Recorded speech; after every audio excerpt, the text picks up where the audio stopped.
ভারত বনাম England oval test নিয়ে আজ আমরা একটা বিস্তারিত আলোচনায় বসব।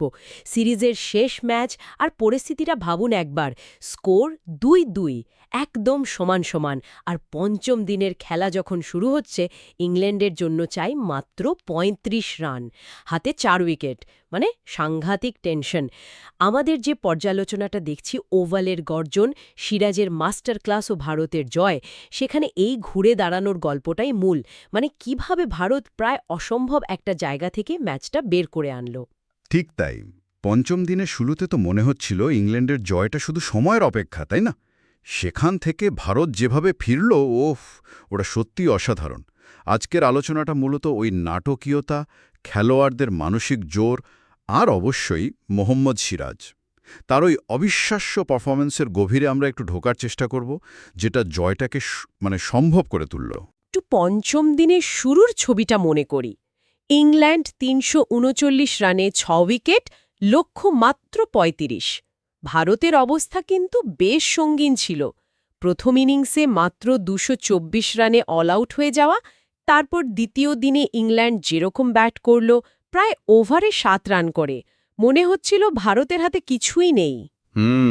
রবি শাস্ত্রীর মতো অভিজ্ঞ ধারাভাষ্যকারও তো প্রায় হাল ছেড়ে দেওয়ার মতোই মন্তব্য করেছিলেন। বলেছিলেন ভারতকে উড়িয়ে দিয়েছে ইংল্যান্ড। তার উপর মনে আছে তো, সিরাজ আগের দিন হ্যারি ব্রুকের একটা বেশ গুরুত্বপূর্ণ ক্যাচ ফেলে দিয়েছিলেন। সব মিলিয়ে চাপটা কিন্তু ভারতের দিকেই বেশি ছিল। কিন্তু এই চাপ থেকেই তো আসল গল্পটা শুরু হলো আর কি। হ্যাঁ, ওই যে বলা হচ্ছে প্রায় ৬০ মিনিটের ক্রিকেট, ওই ১ ঘন্টায় যেন সব হিসেব উল্টে গেল। আর এই নাটকের একেবারে কেন্দ্রে ছিলেন মোহাম্মদ সিরাজ। তার নিজের ওই মানসিকতা, ওই ব্যাপারটা খুব গুরুত্বপূর্ণ, তাই না? শোনা যায় তিনি নাকি সবসময় বিশ্বাস করেন, মানে মনে প্রাণে বিশ্বাস করেন যে কোনো পরিস্থিতি থেকে জিততে পারি। এমনকি গুগল থেকে নাকি বিলিভ লেখা একটা ছবিও নিজের কাছে রেখেছিলেন। এটা কি শুধুই কথার কথা, নাকি সত্যিই তার বোলিংয়ের প্রভাব দেখা গিয়েছিল? না না, শুধু কথার কথা নয়।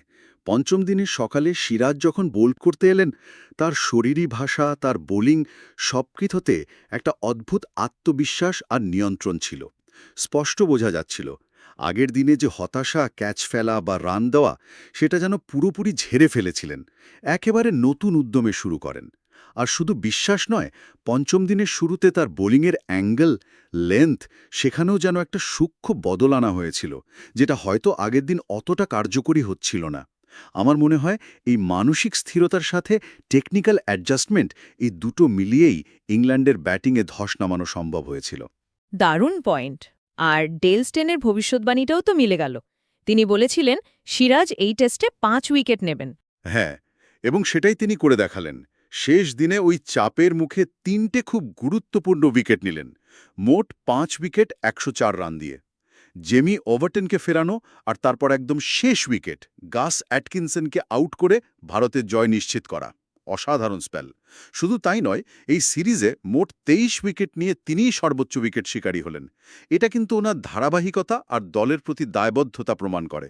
নাসের হোসেনের মন্তব্যটাও আমার খুব ইন্টারেস্টিং লেগেছে।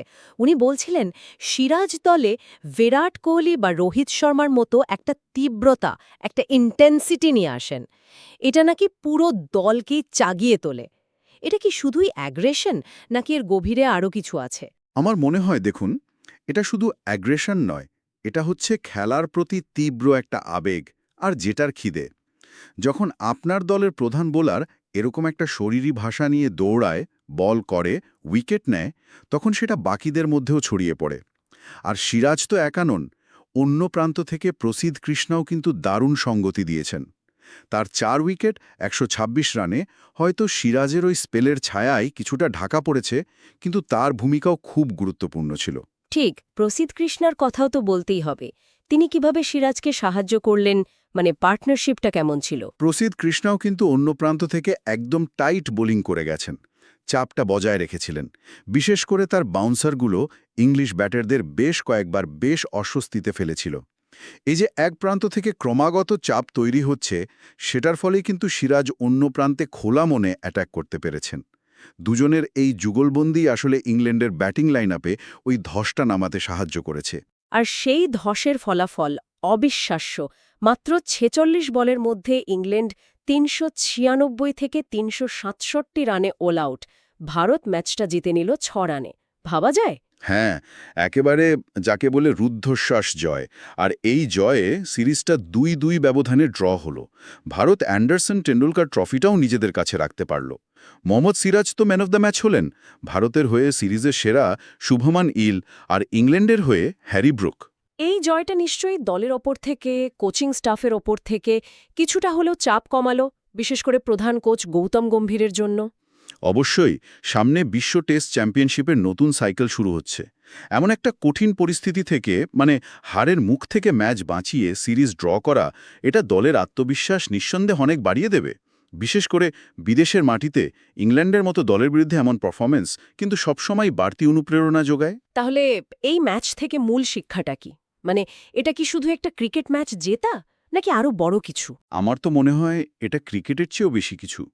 এটা আসলে প্রমাণ করে যে আত্মবিশ্বাস, মানসিক দৃঢ়তা আর শেষ বল পর্যন্ত লড়াই চালিয়ে যাওয়ার মানসিকতা যদি থাকে, তাহলে অনেক কঠিন পরিস্থিতি থেকেও ঘুরে দাঁড়ানো যায়, অসম্ভবকেও সম্ভব করা যায়। সিরাজের কথাই ধরুন, আগের দিন ক্যাচ ফেলার পর এমন বিধ্বংসী প্রত্যাবর্তন, এটাই তো হাল না ছাড়ার সবচেয়ে বড় উদাহরণ, তাই না? একদম। আর এখান থেকেই বোধহয় একটা গভীর প্রশ্ন উঠে আসে। যখন পরিস্থিতি একেবারে খাদের কিনারায়, চরম চাপের মধ্যে, তখন সাফল্যের জন্য শারীরিক দক্ষতার চেয়েও মানসিক দৃঢ়তা কি বেশি জরুরি হয়ে পড়ে? হয়তো এই ম্যাচটা তারই একটা দারুণ উদাহরণ। এই চিন্তাটা না হয় দর্শকদের জন্য তোলা রইল।